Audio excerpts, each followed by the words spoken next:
Price the Lord. உபாகமம் 1:11.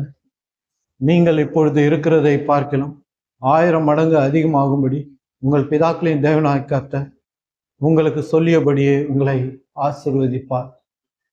கர்த்தர் நம்மை பெருக செய்கிறவர்.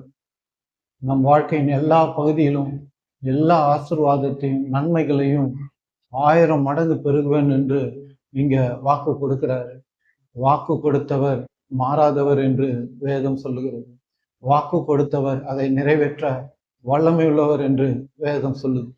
நீங்க பார்த்தீங்கன்னா எங்க சர்ச்சில் பிரதான வசனமே இந்த வசனம் தான். அதனால தான் போர்டுக்கு பின்னாடி பார்த்தீங்கன்னா இந்த வசனத்தை எழுதி நாங்கள் வச்சிருக்கிறோம். இது சொல்ல போனால் என் வாழ்க்கையை மாற்றின வசனம் கூட. நீங்க இந்த வசனத்தை இதுக்கு முன்னாடி படிச்சிருக்கீங்களா என்னன்னு தெரியாது. ஆனா இன்னைக்கு கர்த்தர் இந்த வசனத்தை உங்களுக்கு கொடுக்கிறார். நீங்க பைபிளை திறந்து இந்த உபாகமம் 1:11 எடுத்து அன்றாடம் வாசித்து ஜெபம் பண்ணுங்க. கர்த்தாவே, நீங்க இந்த வசனத்துல என்ன 1000 மடங்கு பெருக செய்வேன்னு சொன்னீங்க. அந்த நிச்சயமா நான் நம்புறேன் என் வாழ்க்கை 1000 மடங்கு விரைவில் பெருகி இருக்கும் என்று.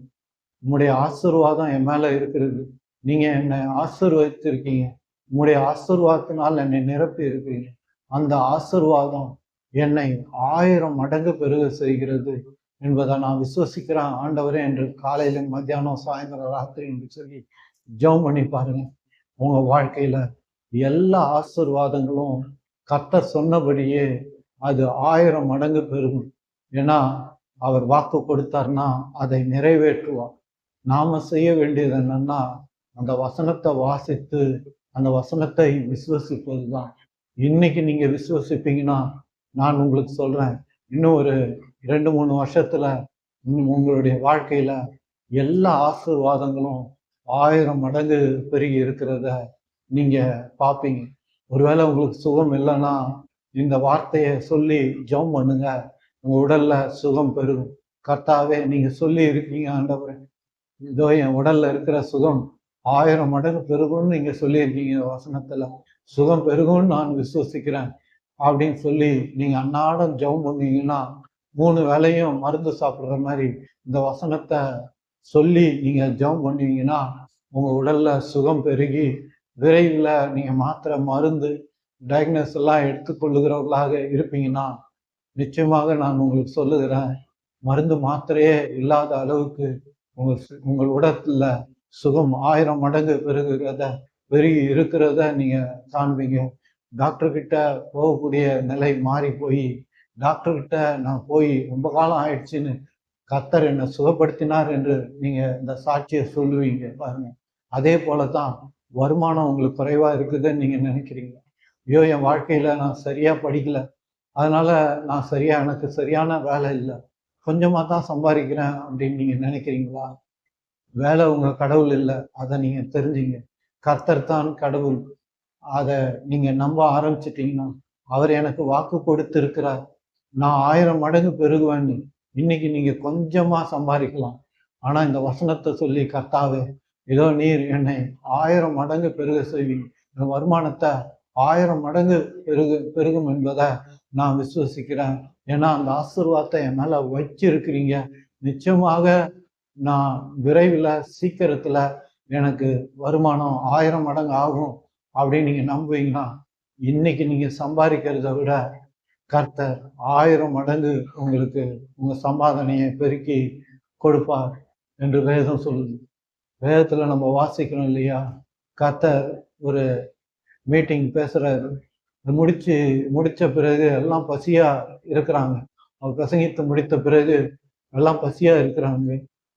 சீடர்கள்லாம் சொல்றாங்க, இவங்களை அனுப்பி விடுங்க, இவங்க போய் உணவு பெற்றுக்கொள்ளட்டும், போய் சாப்பிட்டு வரட்டும் அப்படின்னு சொல்றாங்க. ஆனா கர்த்தர் என்ன செய்யறாரு பாருங்க, யார்கிட்டயாவது இங்க உணவு இருக்குதா அப்படின்னு கேட்கிறாரு. அப்போ ஒரு பையன் 5 அப்பத்தையும் 2 மீனையும் இயேசு இடத்துல கொண்டு வருகிறான். அவரு அதை வானத்தை பார்த்து கர்த்தரை ஸ்தோத்தரித்து அதை பகிர்ந்து கொடுங்க அப்படின்னாரு. அங்க கிட்டத்தட்ட ஆண்கள் மட்டும் 5000. அப்போ பெண்கள் எத்தனை பேர் வருவாங்க பாருங்க. எப்பவுமே சர்ச்சில் பார்த்தீங்கன்னா ஆண்களை விட பெண்கள் 2 மடங்கு 3 மடங்கு 4 மடங்கு இருப்பாங்க. அட்லீஸ்ட் அங்கே 2 மடங்காவது வந்திருப்பாங்க. அப்புறம் பிள்ளைங்களாம் இருந்திருப்பாங்க இல்லையா? அப்போ 20,000 பேராது அங்க இருந்திருப்பாங்க. வேதம் சொல்லுகிறது அந்த 20,000 பேரும் உட்கொண்டாங்களாம். உணவு நல்லா உட்கொண்டாங்களாம்.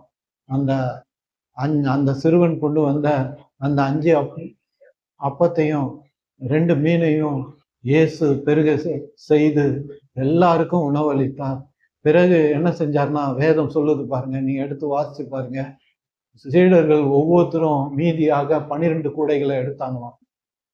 ஏன் 12 கூடைகளை மீதியாக கர்த்தர் செய்தார்? கரெக்டா செஞ்சிருக்கோம்ல, அவருக்கு தெரியாது ஒன்றும் இல்லைல்ல. 12 கூடை எதுக்குன்னா, அந்த சீடர்கள் ஒவ்வொருத்தர் தலையிலையும் ஒரு கூடையை வச்சு, நீங்க புரிஞ்சுங்க, நான் 1000 மடங்கு பெருக செய்கிற தேவன். அப்பதான் உங்களுக்கு புரியும். நீங்க அதனால கர்த்தர் ஒவ்வொருத்தருக்கும் ஒரு கூடைய நிறைய உணவை கொடுத்தார். பெருக செய்கிற கடவுள் என்பதை அன்றைக்கு அவர்கள் புரிந்து கொண்டார்கள். பிரியமான சகோதரனே, சகோதரி, உங்களுக்கு புரிகிறதா? நீங்க இப்படி ஜெபம் பண்ணியிருக்கீங்களா? இப்படி நீங்க கர்த்தரை விசுவசிச்சிருக்கீங்களா? இதோ என்னை கோடான கோடியாய் பெருக செய்கிற கர்த்தர் எனக்கு உண்டு. நான் இனிமேல் கவலைப்பட வேண்டியதில்லை. நான் இனிமேல் வருத்தப்பட வேண்டியதில்லை. நான் இனிமேல் சோர்வுற வேண்டியதில்லை. என் வாழ்க்கையில இருக்கிற அத்தனை காரியத்தையும் அவரால் 1000 மடங்கு பெருக செய்ய முடியும். சீக்கிரமாக நான் பெருகி நான் ஆசீர்வாதத்துல வாழ்வேன், கர்த்தருக்கு நல்ல சாட்சியா இருப்பேன் என்று சொல்லி நீங்க ஜெபிப்பீங்கன்னா, நான் உங்களுக்கு சொல்லுகிறேன், விரைவில் உங்க சுக வாழ்வு துளிர்க்கும், உங்க சுக வாழ்வு பெருகும். டாக்டர் மருந்தே கொஞ்ச நாள்ல தேவைப்படாம போயிடும். நீங்க ஒருவேளை கடன்ல இருக்கிறீங்கன்னா, பண பற்றாக்குறையில இருக்கிறீங்கன்னா, சரியான வருமானம் இல்லைன்னு சொல்லி அங்கலாய்க்கிறவர்களாக, மன கஷ்டப்படுகிறவர்களாக இருக்கிறீங்களா? இன்றைக்கு இந்த வசனத்துல கர்த்தர் உங்களுக்கு சொல்லுகிறார், உங்ககிட்ட தான் பேசுறாரு. அவர் உங்ககிட்ட சொல்றாரு, நீங்கள் 1000 மடங்கு பெறுவீர்கள் என்று. வருமானத்திலும் சரி, சுகத்திலும் சரி, வெற்றியிலும் சரி, உங்க வேலையிலும் சரி, எல்லா காரியத்திலும், குடும்ப நல் வாழ்விலும் சரி, எல்லா உறவுகளிலும் சரி, சமாதானம், சந்தோஷம், மகிழ்ச்சியில சரி, ஊழியத்திலும் சரி, எல்லாவற்றிலும் கர்த்தர் இன்னைக்கு வாக்கு கொடுக்கிறாரு, நீங்கள் 1000 மடங்கு பெறுவீர்கள் என்று. அதனால்தான் எங்க சர்ச்சில் மைய வசனமாக என் பின்னாடி இருக்கு பாருங்க, அதான் மைய வசனம். இந்த வசனத்தை நாங்கள் வைத்திருக்கிறோம். ஏன்னா நம்ம கடவுள் ஆசீர்வதிக்கிறவர் மட்டும் இல்லை, அந்த ஆசீர்வாதம் நம்மளை 1000 மடங்கு பெருக செய்யும் என்பதை நீங்க நம்பணும், நீங்க விசுவசிக்கணும் தான் கர்த்தர் என்னை கொண்டு இன்னைக்கு போதித்திருக்கிறார்.